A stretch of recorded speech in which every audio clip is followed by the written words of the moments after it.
भले ही सीजफायर के बाद राहत महसूस कर रहा है, लेकिन यह भी डर है कि अब किसी भी वक्त स्ट्राइक हो सकती है। रावलपिंडी में हुए अटैक के बाद तो जनरल मुनीर भी टारगेट बन सकते हैं। यह बात पाकिस्तान को समझ में आ गई है।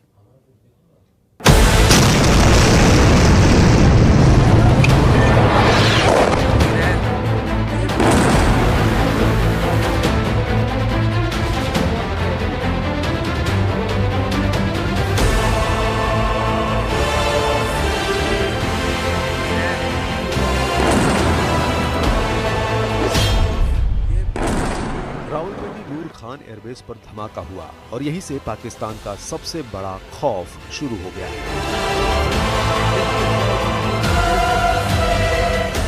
ऐसे धमाके ने बता दिया कि पाकिस्तान की लीडरशिप किसी भी वक्त खत्म की जा सकती है। मैसेज मुनीर तक पहुंचा और फिर सूत्रों के हवाले से ऐसी खबर मिली जो पूरी पाकिस्तानी सेना के हौसले पस्त कर देगी। सूत्रों के हवाले से मिली खबर बताती है कि नूर खान एयरबेस पर धमाके के बाद जनरल आसिम मुनीर को एक बंकर में ले जाया गया। ये बंकर पाकिस्तानी सेना के मुख्यालय में ही बना हुआ है। इस बंकर में जनरल मुनीर को 2 घंटे तक रखा गया। 2 घंटे तक आसिम मुनीर के दिलो दिमाग पर जो चोट लगी है वह पूरी पाकिस्तानी फौज में महसूस की जा रही है। जनरल आसिम मुनीर 2 घंटे बाद ही बाहर निकलने को राजी हुए। भारत के चौतरफा हमलों ने बता दिया कि पाकिस्तान का सेना मुख्यालय भी मिट्टी में मिलाया जा सकता है। इस्लामाबाद से 10 किलोमीटर दूर नूर खान बेस पाकिस्तान की एयर मिलिट्री कमांड का हेडक्वार्टर भी है और यहीं पर भारत ने हमला करके बताया कि उसकी रेंज और नजरें कहां तक है। इस धमाके के बाद सैटेलाइट इमेज से पता चलता है कि नूर खान एयरबेस पर भारी नुकसान हुआ। ईंधन से भरे कई ट्रक भस्म हो गए। पाकिस्तान मिलिट्री का एक गोदाम भी चपेट में आया और इस धमाके के बाद मलबा रनवे तक पहुंच गया। पाकिस्तानी सेना ने आतंकवादियों का साथ देना उचित समझा और इस लड़ाई को अपनी लड़ाई बना ली।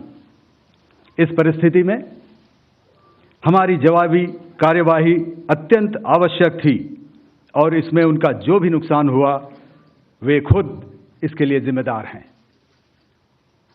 हमारी तरफ से हमारी एयर डिफेंस सिस्टम्स देश के लिए दीवार की तरह खड़ी थी और इसको भेदना दुश्मन के लिए नामुमकिन था।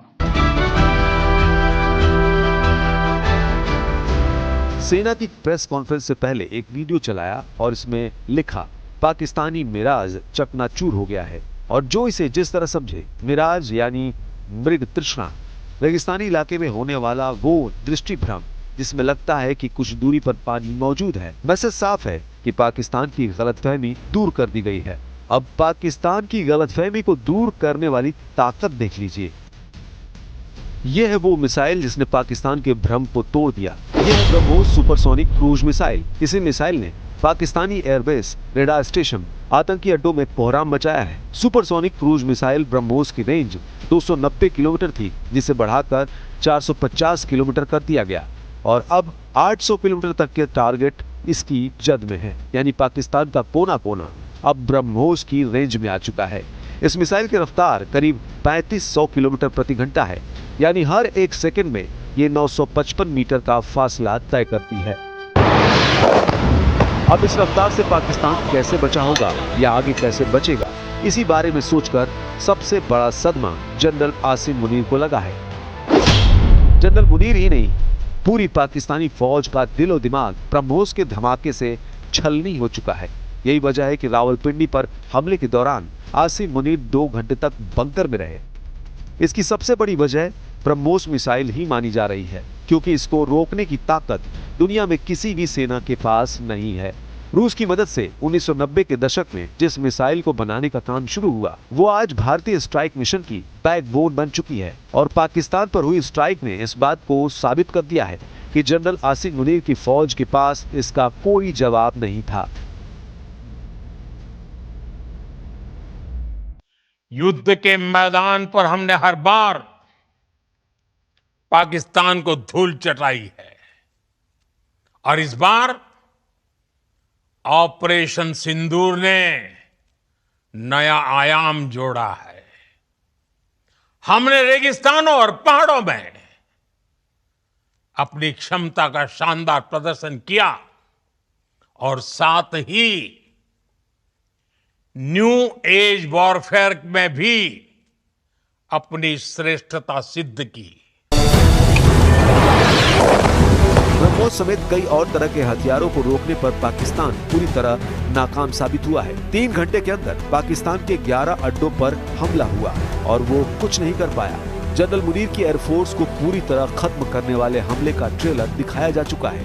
एक ही दिन में भारत ने पाकिस्तान की एयरफोर्स अड्डों पर कहर बरसाया। भारत का सबसे बड़ा टारगेट बने सरगोधा और जैकबाबाद। सरगोधा में मुशाफ एयरबेस और जैकबाबाद में शाहबाज एयरबेस। यहाँ गिरी हर मिसाइल ने आसिम मुनीर को दिन में सितारे दिखाने का काम किया है। इन दोनों अड्डों पर वो वार किया गया है कि पाकिस्तान का हर डिफेंस सिस्टम पूरी तरह हिल चुका है। जो पाकिस्तान के अटैक फॉर्मेशन के सबसे बड़े अड्डे माने जाते हैं, वहां हमलों ने भारत की स्ट्राइक वाली ताकत साबित कर दी है। आसिम मुनीर को बहुत अच्छी तरह मालूम है कि 90 घंटे के ऑपरेशन में पाकिस्तान ने क्या खोया है। भारत के हमलों का मैसेज बहुत गहरा गया है। पाकिस्तान की पूरी मिलिट्री सख्ते में है। ऐसे अटैक का अंदाजा पाकिस्तान को नहीं था। भारत ने पाकिस्तान की फौज के सबसे मजबूत अड्डों पर अटैक किया है। कहां-कहां सर्जिकल स्ट्राइक। पाकिस्तानी पंजाब के झांग जिले में रफीकी एयरबेस, ये JF-17 और मिराज 5 विमानों का अड्डा है। पंजाब में ही रहीम यार खान एयरबेस, जो भारत के बॉर्डर से सिर्फ 100 किलोमीटर दूर है। चकवाल जिले में मुरीद एयरबेस, जो तुर्की से मिले अटैक ड्रोन का अड्डा है। रावलपिंडी में चकलाला या नूर खान एयरबेस, यहाँ पाकिस्तान के टैंकर विमान तैनात हैं। सिंध के सकर में भोलरी एयरबेस, यहाँ F-16, JF-17 और साब 2000 अवाक्स विमान तैनात हैं। लाहौर के पास चुनिया एयरबेस टारगेट किया गया। ये JF-17 और मिराज जेट का अड्डा है।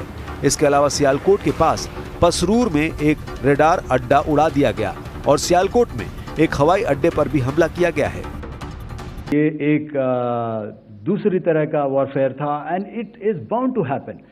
हम लोग पिछली लड़ाई, अगली जो कभी भी लड़ाई होगी, भगवान करे ना हो, लेकिन अभी यदि हुई तो ये पिछली लड़ाई की तरह नहीं होगी। हर एक लड़ाई जो है अलग तरीके से लड़ी जाती है और टेक्नोलॉजिकल एडवांसमेंट्स हो रहे हैं।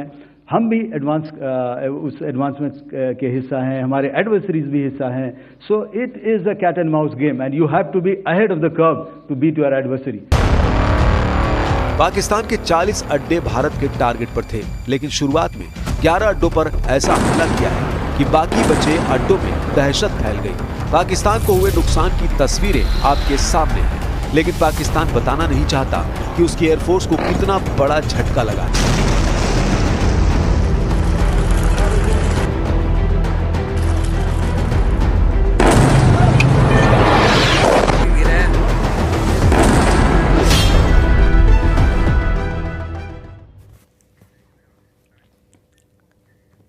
बड़ी खबर